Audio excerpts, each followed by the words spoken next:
Alright guys, today we're going to go out on Lake Okeechobee. It's very beginning of July. It's supposed to be really hot. We're going to put our sunscreen on and try to catch a few fish and show you guys what I would do on a typical summer day.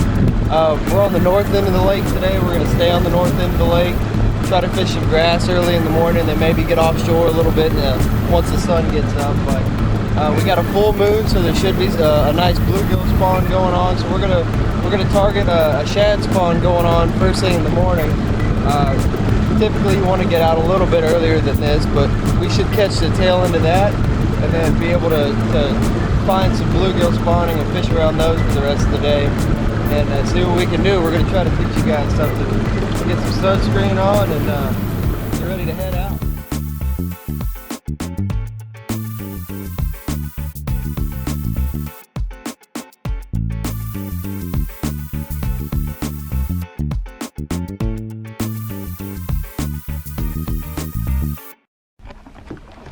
There we go.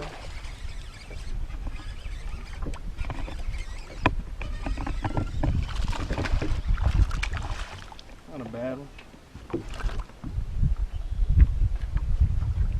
That one just ate a white swim jig right there on the edge of the Kissimmee grass. What we look for first thing in the morning during the summertime, he's kind of skinny, we'll get him back.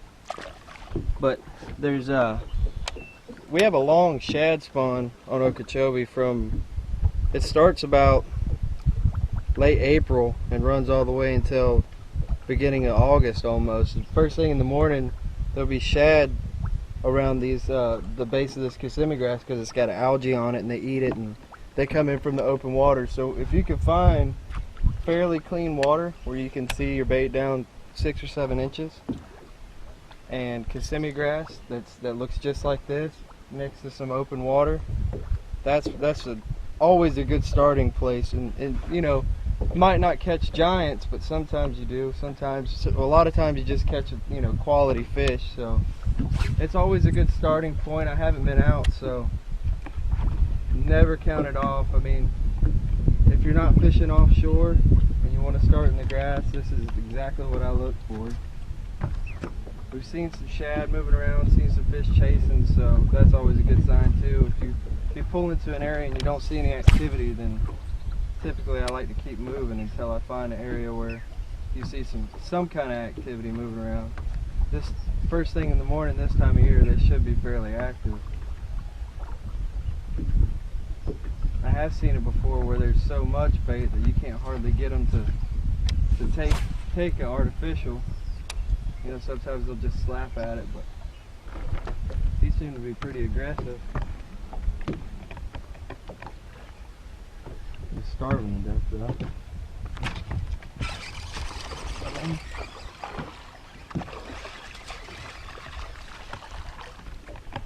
About the same size. That's fun though, when you catch 100 of these. Get back in the same thing. I just use a just any kind of a speed crawl trailer.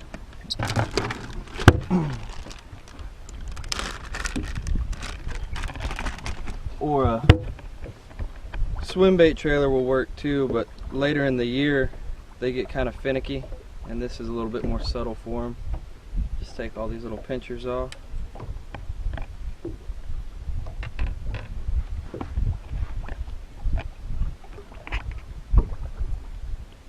Rig it to where it swims straight.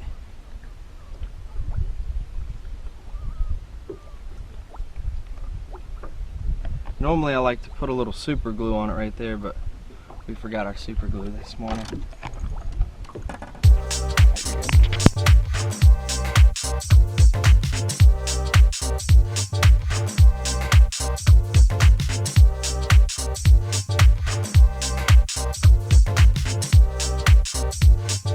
Are you in the market for new insurance? Be sure to check out Florida Farm Bureau. They've been around for more than 50 years and they're still going strong today. Their motto is, helping you is what we do best, and they offer many great products such as auto, home, and life insurance. This is my favorite part of a fishing day in the summertime. It's first thing in the morning, because sometimes you can really load the boat quick And this looks perfect, man. Little wind blowing in on it. I'm excited for today. I've got a little honey hole too that we might go check out. For the swim jig, I like to use a 7.6 extra heavy Jadewood series Denali. I also use that for the popping frog, but the 7.6 really gives you enough length to get out there pretty far on the cast and then get them back through the grass. Now, if I'm fishing out of Florida, if I'm fishing a swim jig, I like to go with like a 7-foot or 7.2 medium heavy rod. You don't need to go as big once you're outside of the state of Florida.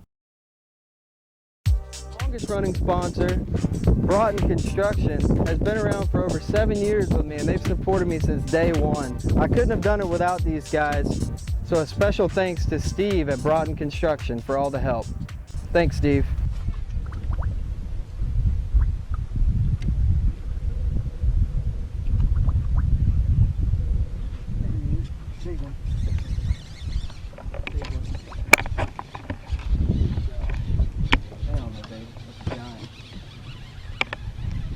Feels like a big one. Oh yeah, that feels like a good one, man. Oh yeah, 5-pounder. Right where she was supposed to be too, right on the edge of that grass. Bigger than 5 pounds. Come down here.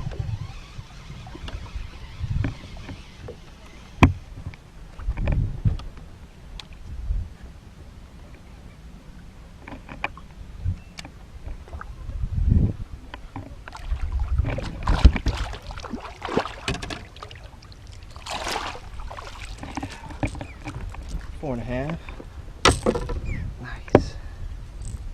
Now, that one was right on the edge of the grass where it stopped. There's a little shell patch out there. I felt the shell on it and twitched it one time and she ate it.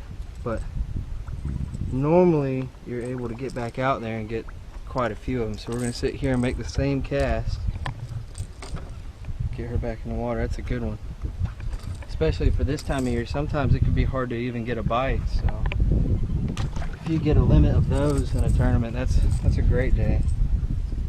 Awesome. Just a gold lipless crankbait. You know, you can use a regular rattle trap. This is an Excalibur.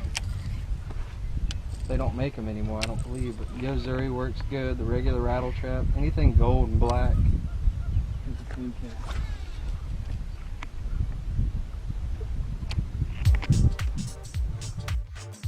Hey guys, if you're in the area looking for any kind of service when you come down to Lake Okeechobee for your boat, if you have any kind of mechanical issues, if you want a trolling motor installed, power poles installed, be sure to take a look at Cam's Mobile Marine. He's the best mobile mechanic on the lake. He's going to help you. His phone number is 863-634-3878. Be sure to give him a call.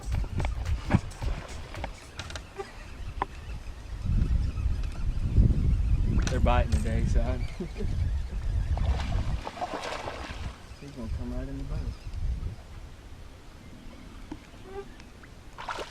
Oh, it wasn't that big. Gosh, you hit it like a big one. That's a good fish, though. Just absolutely choked the swim jig as soon as it hit the water. My cameraman actually just caught one, and I fired right back over there after he got him stirred up for me. Caught this one. He caught one about the same size, so. It's a good, healthy fish. Summertime, about 2.5 pounds. Let's see if we can't get another. Hey guys, I've got a lot of great sponsors that I like to thank this year. They've helped me out a lot. If you're interested in any of these sponsors, be sure to check out their websites. JH Design Unlimited, it's got everything you need. If you're looking for any kind of design work as far as logos, wrap, custom graphics, printing, any type of custom design that you're looking for, check out John at JH Unlimited Design. He's going to take care of you. If you're looking to do even social media websites for your Facebook and your Instagram, if you want to take your business to the next level, be sure to give these guys a call. JH Design Unlimited.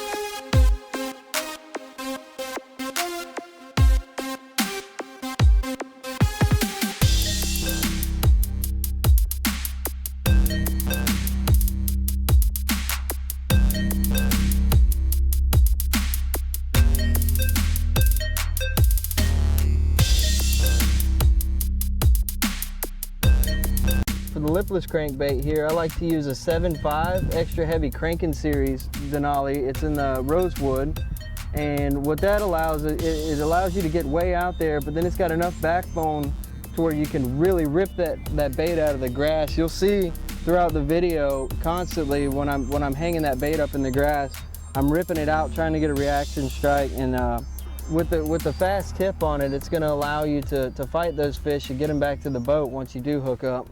If you're looking for a one-stop shop, make sure you check out Fast Break Bait and Tackle off of Highway 78 in Okeechobee. They're going to have everything you need. They're going to have gas, tackle, snacks, drinks, everything you need for a day of fishing, including a full line of Costa Del Mar sunglasses.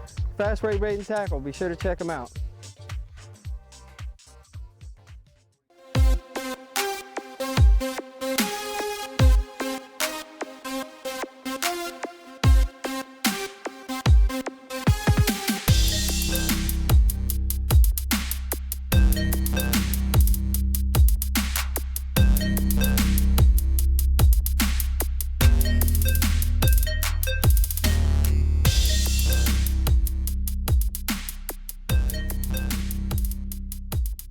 Hey guys, we just finished up a pretty good day out on Lake Okeechobee. It's 1st of July, and we had a pretty good day considering the conditions. It's been pretty hot. We had right around 20 pounds of fish and did a lot of different things to maybe show you guys some tips to help you catch some fish when you come here during the summertime. You see a lot of video out there of flipping and pitching. Most of the time it's around the spawn, and a lot of these big fish get caught during the spawning season. So I wanted to do something different. I wanted to show you guys what a typical day is during what we would call the dog days of summer. So we did a little bit of top water, we did a little bit of flipping, we did some lipless crankbaits, and hopefully you guys can pick up on some of those things. We some of the things that you'll see that I like to throw in the morning, like a popping frog. This is just a regular spro popping frog. Any type of frog will work. This one's a bluegill pattern. Typically we have two different type of baits this time of year. You're either going to have a shad pattern bait or a bluegill pattern bait.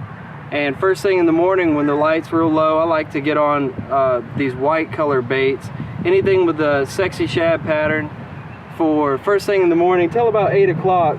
And then once they get off of that, we'll switch over to the bluegill patterns. Swim jigs, we caught a lot of fish today on swim jig and rattle trap, lipless crankbaits. If you get around some open water, the lipless crankbait and even a big speedworm style bait is good to slow down after you've gone through an area. We found a nice area today where the hydrilla and the eelgrass came to an end and made a nice edge underneath the water, and right on that edge there was some brim beds, so it worked out really nice. We caught quite a few fish between 3 and 4 pounds. We didn't have any giants, but had a great day on the water. And as you'll see, we're gonna cut over to some of the video. You'll see us catching some of those fish. We caught them on top water, we caught them on swim jigs, we caught them on worms, everything in between. So later on in the day, once the sun got up, we switched over and started flipping and pitching a black and blue Yo Mama made by Big Bite. And all we did there is take a Texas rig, if I can find it, just a Texas rig on a 7/8 Denali Norwood series rod. Real simple, it's a 1/2 ounce weight, 3/0 trocard flipping hook, and a bobber stop to keep that weight from sliding up. You want to peg it down against there when you're flipping the heavy bulrush. It helps to get down a little bit better. Some guys like to use a jig this time of year. I try to stick more to just the beaver baits. I feel like I get more bites. And jig for me is more of a wintertime bait when the water hits about 75 degrees. But after it hits 80 degrees and up, I'm strictly a beaver or a Cinco style bait. So today we were having good luck on the Yo Mama, so we stuck with that. And you know, we caught a lot of fish. We had a good time, and hopefully this helps you guys.